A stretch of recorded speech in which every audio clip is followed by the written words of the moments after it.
something, but you are the cherry on a Sunday, so thank you.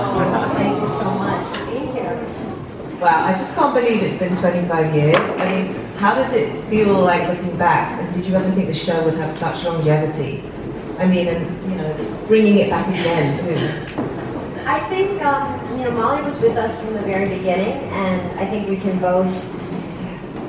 would both probably try to convey, first of all, the gratitude we feel for having been part of an experience that has connected with so many people, and that people have such strong feelings about, some good, some not so good sometimes, but that's all right too. I think looking back, we were just wanting, you know, to do good work, and all of it felt exciting, it felt fresh, it felt wonderfully unfamiliar, and I think we might, you know, we would never have known that 25 years later we would be trying to recall those early feelings. But it's been, I think, most of all, just an enormous privilege, and especially because those that surround us are so gifted and talented, the people you don't see but that are equally and importantly a part of what has made every episode, we think, so special.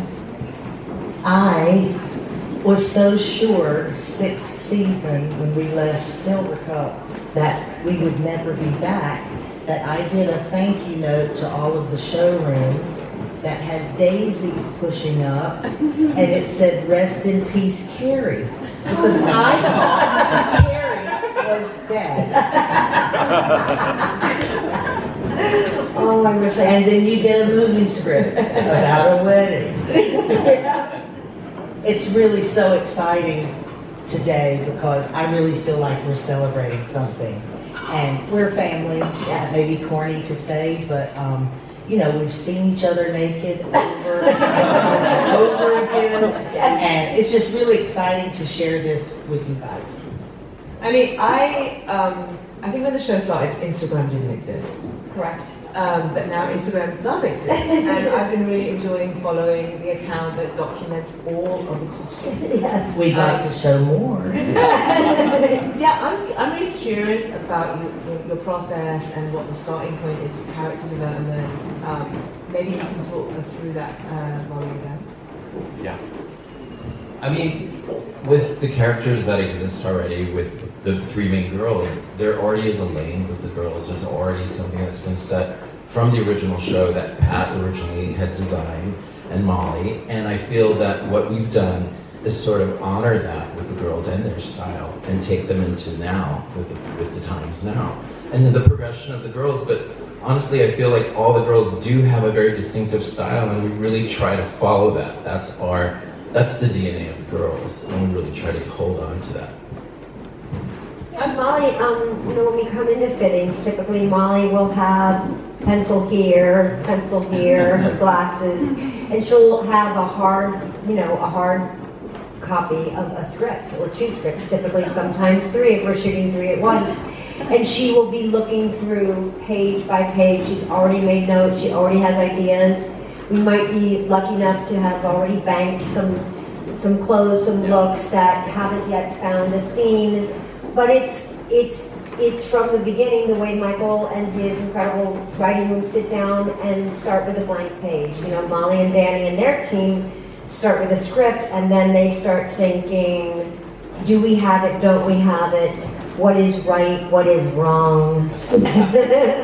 And they really just work, and we try and try and try, and there's lots of feelings expressed, and then scenes change, and you have to be nimble, and they always have something that you could never have imagined, or that came from some honeypot, as Molly calls it, some secret location. Honey hole, sorry. I spoke to Danny on the phone the other day. I was in LA, and I was like, I'm at this honey hole, and he was like, where is it? And I was like, I don't think I'm even going to tell you. I mean, you love fashion so. I mean, you're such, you're a fashion obsessive. You love fashion. It shows. The style is incredible. How has how you've been involved changed throughout the years? You know, in the beginning, is it something that you became more involved with? Do you find that you've learned from the character? Like, what? Tell me a bit about that. I mean, I've certainly learned from the character about being brave and courageous and not applying anybody else's rules to the way you choose to walk out the door.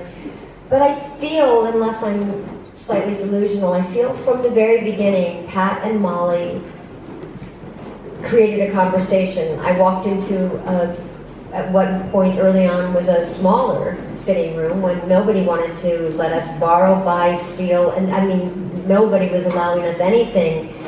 So there were far fewer racks, but they were always interested in the conversation. They were always curious about the scene and what felt right, what helped tell the story, what would be surprising, what could we afford, what could we borrow.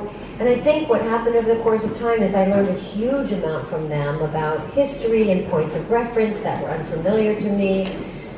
What were the kids on the streets of Japan doing? What were the people in Argentina doing? What they were pulling from, magazines from the Middle East, and they were always had their eyes on the world and trying to bring that to New York, which is what happens in the great fringes of fashion.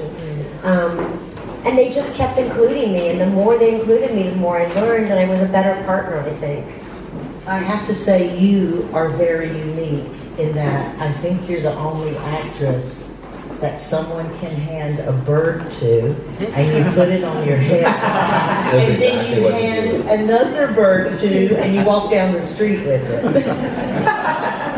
That's pretty brave. But it's when you're lucky enough to have access to hold something, wear something, pin something, tie something, you do it, if it's right for the character.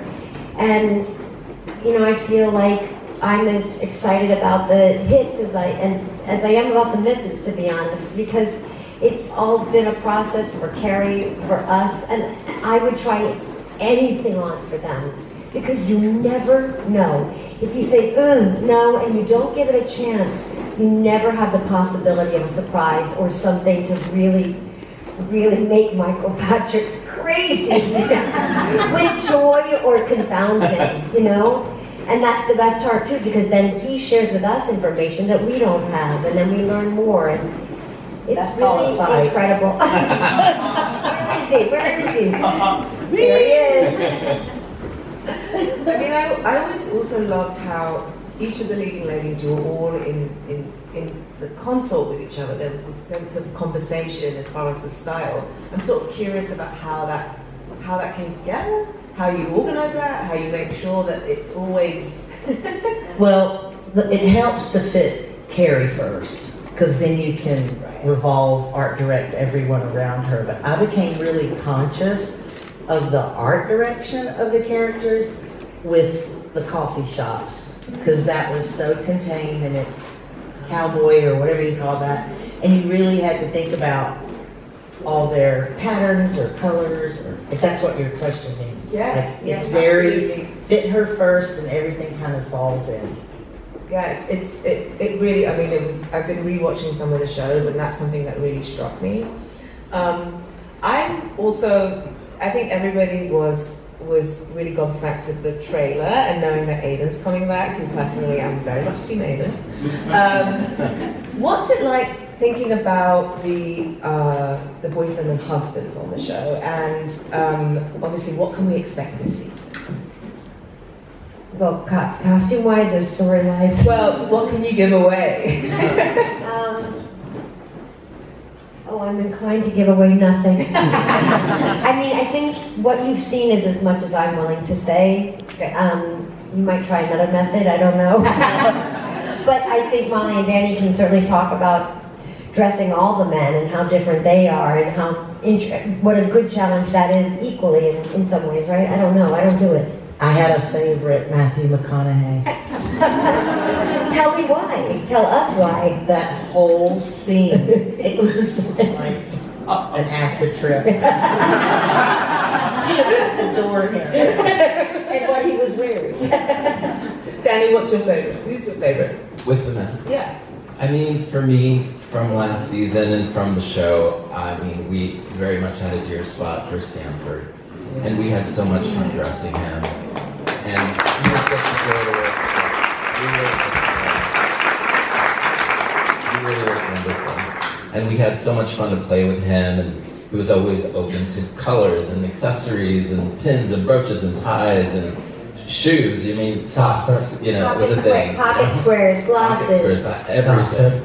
The amount of trays of glasses that would be brought to Willie to pick from was like, it was an optical store. And he would bring his own. That's right. He had special ones that he had picked out that he thought would be great for the characters. Yeah, he loved being a paper doll. Yeah. He loved it. Yeah, he really did. Well, I mean, it's incredible to see some of the pieces here.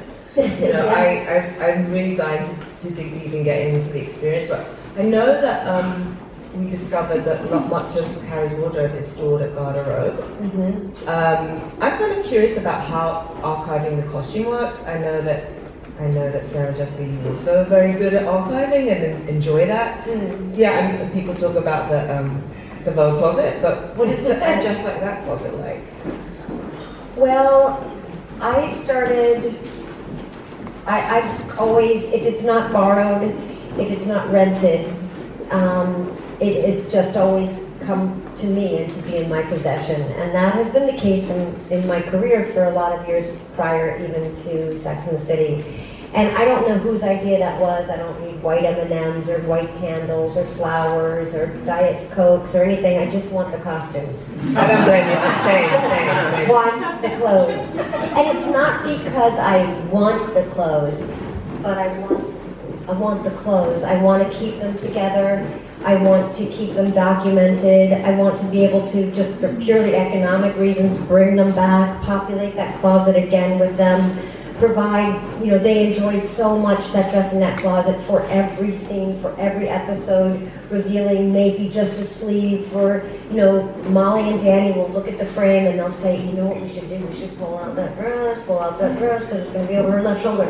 They love using the past, which is the way we all have our closets. Things will just disappear en masse. So it's been sentimental, it's been practical, but I also think it's, for me, the costume fitting is everything. And all of it's theoretical, and the minute somebody has you complete as Pat used to say, like, what was her line about the makeup having to match the thing? Like, you have to be complete. And the last thing that happens is the prop department hands you the exact right pen, or a pair of sunglasses, or a newspaper, or a tote, something in a tote bag. But the costume is every bit as important as the word. I need to keep every script that Michael and his writers have written, and I keep every outfit. And so then we bring it all back, and Garbo delivers it all, and they pull and pile through it, and yeah. You never have enough space for it all. And it just grows. But nothing goes missing. Mm-mm. I love that it's all about the mix. I love that you were saying it's just how we live now. It's a living closet. You bring things back. There's vintage. It is. There's vintage. There's high. There's low. And there are some really cool names that I know that you all have discovered, and names you put on the map due to the show. Tell me a bit about the process of how do you decide, how do you decide when to, well, you spoke a little bit about bringing things back, but new designers, how does that work? For us, it's something that we just do naturally. Molly and I are always looking for something new.